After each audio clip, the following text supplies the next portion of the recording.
गुरुदेव राधे राधे। आपके चरणों में कोटि कोटि प्रणाम। महाराज जी, आपकी कृपा से हमें राधा नाम मिला। राधा नाम ने जीवन में खुशियां भर दी। ये माता पिता होने के थोड़ा नाते थोड़ा रुकना, फिर आगे प्रश्न। किसका प्रश्न है?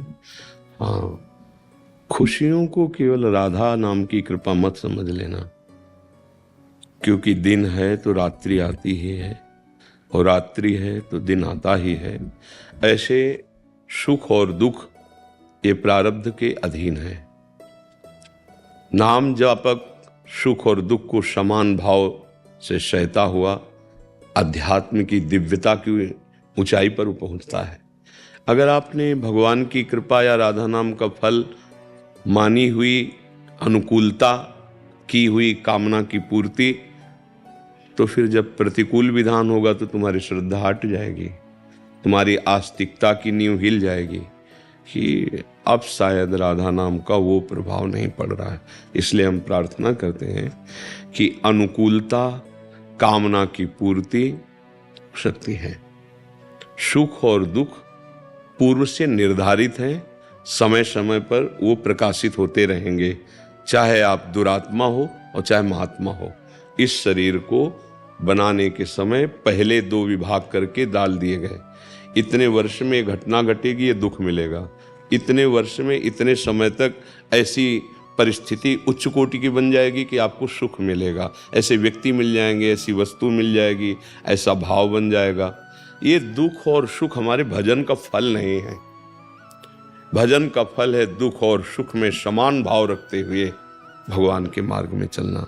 इसलिए हम पहले आपसे प्रार्थना करते हैं कि कभी ऐसी दुखद या विपत्ति की परिस्थिति आवे तो तुम्हारा नाम प्रेम कम नहीं होना चाहिए, तुम्हारा भगवद आश्रय कम नहीं होना चाहिए। बड़े बड़े महापुरुषों के चरित्र पढ़कर देख लीजिए। दुख विपत्ति, प्रतिकूलता, अनुकूलता, सुख संपत्ति, दोनों में भगवान की दुलार और कृपा को देखते रहे। अगर हम केवल अनुकूलता में और कामना की पूर्ति में ही अपने भजन का फल मानेंगे या भजन की सिद्धि मानेंगे तो धोखा हो जाएगा। क्योंकि सब दिन होत न एक समान, एक जैसा सब नहीं रहता।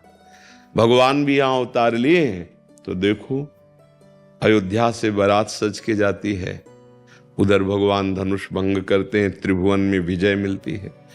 महाराज विदेह राजज्ञानियों के गुरु जनक जी भगवान का चरण प्रक्षालन करके जानकी जी का पाणी ग्रहण संस्कार करवाते। ऐसा अद्भुत सुख। फिर चक्रवर्ती सम्राट के महल में अद्भुत उत्सव। इसी उत्सव में भावना बनती कि युवराज पद दे दिया जाए प्रभु को।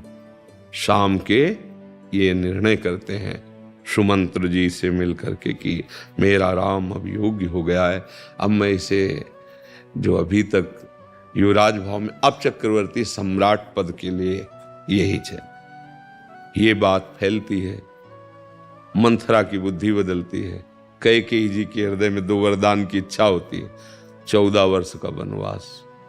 अब आप विचार करो, जहां राजा राम बनने वाले हैं, इतना सुख कि समुद्र की भांति जैसे लहरें आ रही ना बड़ी बड़ी, ऐसे सुख की लहरें अयोध्या में। अभी तो राम लक्ष्मण भरत शत्रुघ्न, अब इनकी परम दिव्य आत्मस्वरूप देवियां भी विराजमान हो गई आकर के। सब सुखी, सब आनंद। अचानक ऐसी घटना घटी, सुबह भगवान राम का वनवास। तापस वेश विशेष उदासी, 14 वर्ष राम। सबके प्राण भगवान श्री राम थे। अब वो जिनको प्रेम है वो जानते हैं कैसे जिएंगे। भाग पड़ी अयोध्या के सब नर नारी बाल भगवान के लिए। हम आपके बिना नहीं जी सकते। सिया राम लखन जी मानो प्राण निकल गए। भगवान रात्रि में कि इनको दुख पड़ेगा, छुप के ऐसे रथ चलवाए कि कोई जान ही नहीं पाया चिन्ह। सब फिर अयोध्या में 14 वर्ष तक भारी रुदन और कष्ट पूर्वक ऐसे। देखो कहाँ ये सुख और कहाँ एकदम भयानक इतना दुख। जब भगवान के अवतार में ऐसा हो सकता है तो हम लोग तो मनुष्य हैं, हम तो भगवान का भजन करने वाले हैं, वो तो भगवान हैं। तो इस लोक का क्रम ऐसा है कि कभी बहुत बड़ा सुख तो कभी बड़ा भयानक दुख, लेकिन नाम जापक दुख और सुख में समान रहता है। जैसे हमारे भगवान, राज तिलक होना है, और मिल गया 14 वर्ष का वनवास। तो भगवान वैसे ही प्रसन्न थे, उदास नहीं हुए। जिसमें हमारे पिता को सुख मिले, अगर वो माता को वचन दिए हैं तो मेरे लिए अयोध्या ने बन ही परम सुखदाय। नंगे पैर भगवान 14 वर्ष घोर कंकरीली पथरीली कांटों से युक्त भूमियों में विचरण कर सम रहे ना, प्रसन्न रहे। तो हमें भगवान अवतार लेकर के शिक्षा देते हैं हम कैसे रहें। ये भजन, ये अध्यात्म आपको सम बनाता है।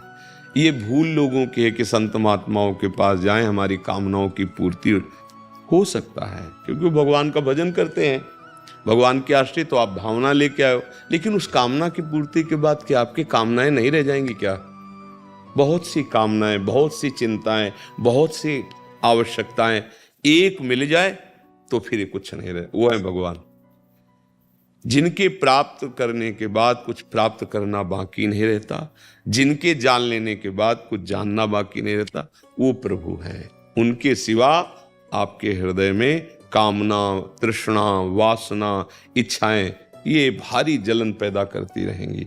अगर शीतलता प्राप्त करनी तो एकमात्र सुखी मीन जहां नीर अगाधा, तिमि हरि शरण नए को बाधा। भगवान का आश्रय, नाम जप, और इन खुशियों में खुश मत होना। बोले कैसे यार, बाबा जी उपदेश कर रहे हैं, खुशी आई तो उसकी मौज न ले, अगर उसकी लोगे तो जब दुख आएगा तो तुम दुखी हो जाओ। खुश में, अनुकूलता में गंभीर रहे और प्रतिकूलता में सावधान रहे। अनुकूलता में कोई जान न पावे कि ऐसी अनुकूलता आई, हाँ ठीक है, भगवान की कृपा है, उनका दुलार है। विपत्ति आई तो सावधान, ऐसा धैर्य रखना, टूटने न पाना। हाँ, कोई ये जान न पावे कि तुम्हें विपत्ति ने रौंद दिया है। हर स्थिति में सब ये भक्तों की, हम तुम कितना नाम जप करते हो। सुदामा जी देखो, खाने को भी नहीं था, पर निष्ठा देखो, कृष्ण के सिवा कोई आश्रय नहीं। तो बन गई जैसे द्वारिकापुरी, वैसे सुदामापुरी। उससे भी उनको कोई ऐसा थोड़ी कि हर्ष होकर राजा महाराजा के कपड़े पहन के, पत्नी से कहा तुम्हारी इच्छा थी तुम विराजो, हम तो मांग के ही खाएंगे और अपने कृष्ण कृष्ण कृष्ण कहते हुए भूमि में ही शयन करेंगे। ये मिलता है भजन से, माया का आकर्षण हट जाता है।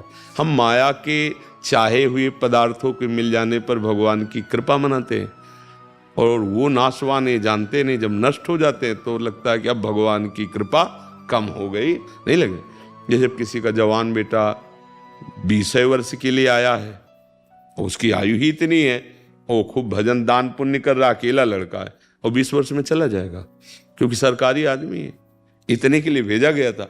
अब आपको, अगर आप सुलझा हुआ व्यक्तित्व नहीं तो आपकी श्रद्धा खत्म हो जाएगी। यार जब भजन करते हैं, इतनी सेवा करते हैं, और एक था उसको भी भगवान ने, अब पूरा चिंतन खत्म हो गया, पूरा जीवन मतलब बर्बाद हो गया। अगर भजन ना हुआ तो बर्बाद हो जाएगा।